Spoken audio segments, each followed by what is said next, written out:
Le conseil départemental d'Indre-et-Loire appartient à la région Centre-Val de Loire, comme son nom l'indique. Il rassemble à peu près 600 000 habitants sur son territoire et nous sommes au sein de la collectivité 2800 agents. J'entends les titulaires et les contralons au sein de notre collectivité.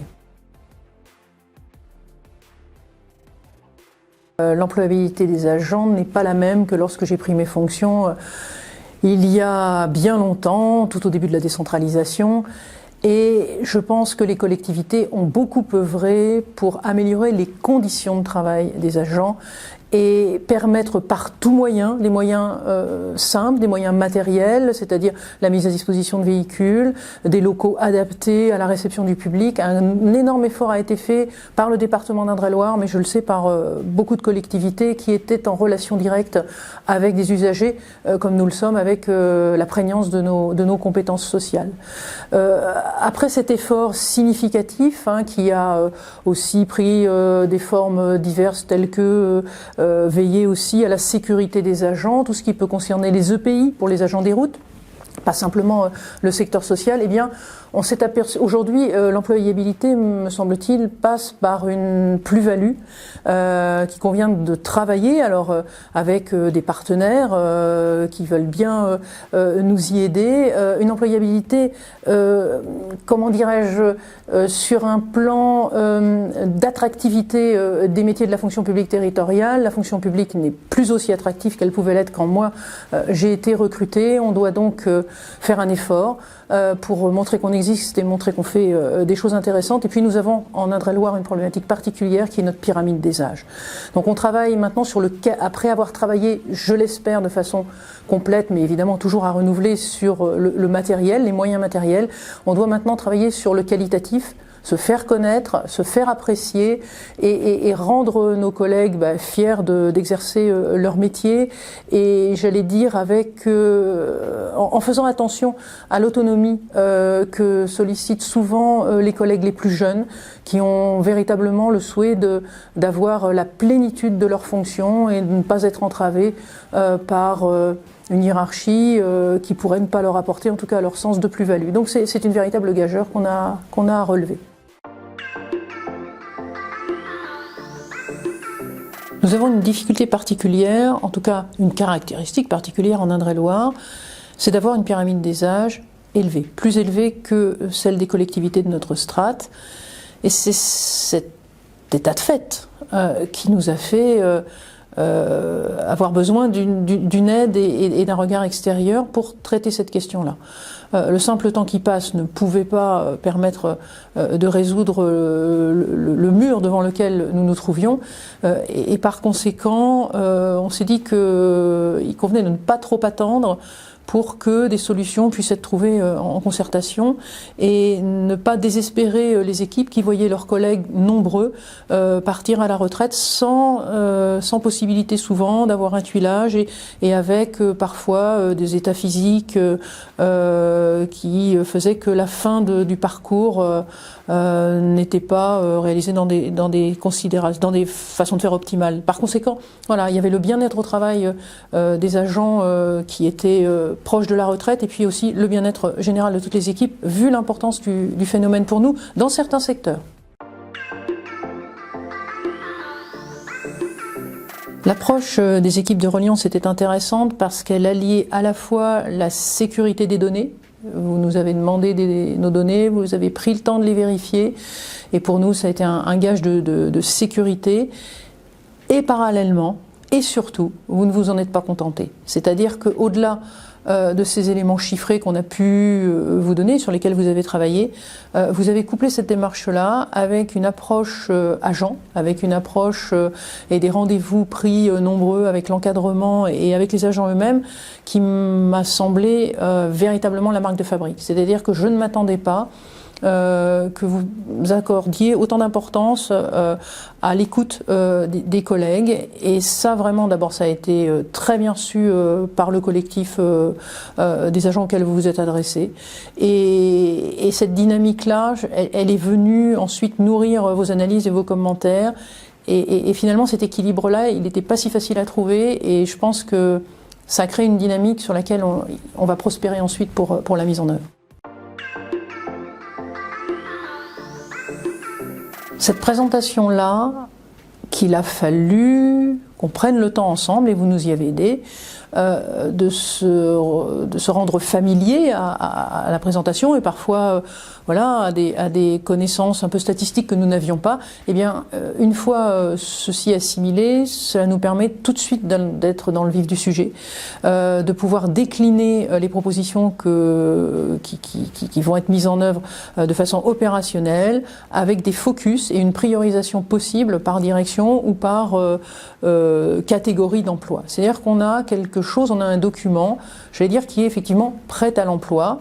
À nous ensuite d'utiliser ces éléments objectifs avec la subjectivité qui doit être la nôtre et le recul par rapport à vos analyses. Mais en tout cas, on a un document rapidement opérationnel et qui peut rapidement être aussi donné et travaillé avec les directeurs. Où ils s'y retrouvent, où ils se retrouvent avec une photographie qui est la leur, bien qu'il y ait évidemment des éléments transversaux à travailler, et évidemment avec la RH, c'est aussi ces chantiers-là auxquels nous allons nous atteler. Mais on est sur de l'opérationnel et vraiment je pense que ça c'est apprécié de tous. Nous avons effectivement tous les éléments et tous des éléments pragmatiques opérationnels pour bâtir notre feuille de route. Sauf que il faut qu'on prenne un temps avec notre directeur général et en direction générale pour bien discerner les sujets par lesquels on va débuter notre travail d'investigation. C'est-à-dire qu'on souhaite qu'il y ait une sorte d'exemplarité, qu'on arrive rapidement à démontrer qu'avec des actions simples, on peut tout de suite améliorer la qualité de vie au travail, mais réduire l'absentéisme ou réduire les causes de l'absentéisme lui-même. Et pour ça, il faut vraiment avoir un discernement aussi, se rapportant aussi à la capacité des équipes à se mobiliser et vraiment là on a l'ardente obligation de réussir puisque il ne faudrait pas que toute la démarche soit entravée par un chantier qui soit trop long, trop je veux dire coûteux en énergie humaine et qui finalement parviennent à fatiguer les protagonistes. Donc c'est difficile de bien cibler l'action par laquelle on va commencer, mais c'est déterminant.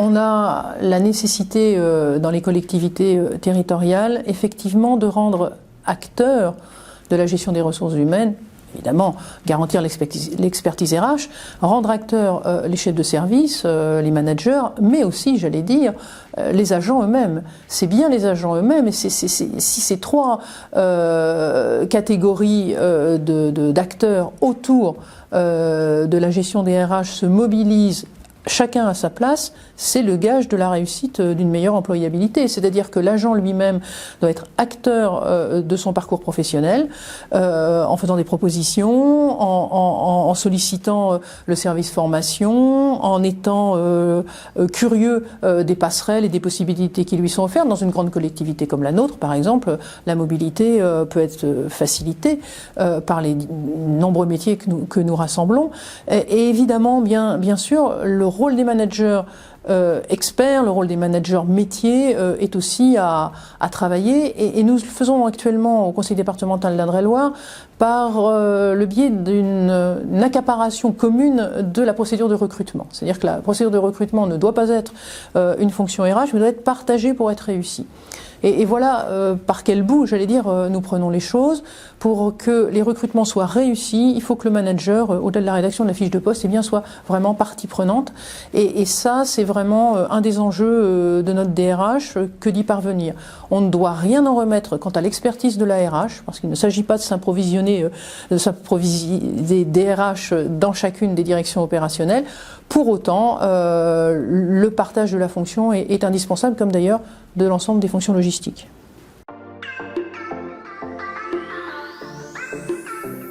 La démarche que nous avons entreprise ensemble et sur laquelle on va désormais travailler a deux mérites, à mon sens. Son exhaustivité, son objectivité. L'importance de la collectivité faisait en sorte que nous pouvions avoir des prismes déformants sur tel secteur, sur telle direction, pour des problèmes parfois ou pour des raisons qui n'avaient rien à voir avec le sujet traité. Et désormais, tout étant mis à plat et partagé par les directeurs à partir de données objectives, il n'y a plus de sous-entendus ou de subjectivité qui viendraient mettre à mal le travail qu'on doit faire. Et ça, c'est un gage de réussite et aussi, surtout, de sérénité de tous. On a mis au placard les présupposés et on travaille pour l'amélioration des conditions de travail et du bien-être de nos agents. Et c'était principal. Tout d'abord, le premier adjectif qui me vient à l'esprit, c'est la rigueur, quoique la rigueur soit un nom et non un adjectif. C'est la rigueur avec laquelle la démarche a été entreprise. La démarche a été aussi très pédagogue. Nous avions des collègues qui étaient plus ou moins familiers avec les données, avec les sujets qui ont été les nôtres, et vous avez pris le temps de mettre tout le monde à niveau sans en laisser aucun ne pas prendre le train tous ensemble. Le temps passé et peut-être en troisième le sur-mesure, qui n'est pas non plus un adjectif, mais qui a caractérisé la démarche. C'est-à-dire qu'on s'est senti pris en considération dans notre singularité, et ça, c'est véritablement très agréable pour tous. Ce n'est pas toujours le cas des démarches d'externalisation, et il en a ressorti un confort pour les acteurs autour de la table, pour mes collègues, et vraiment la volonté ensuite, je pense, de s'accaparer les analyses qui ont pu être faites, parce qu'on a pris le temps ensemble de les faire nôtres.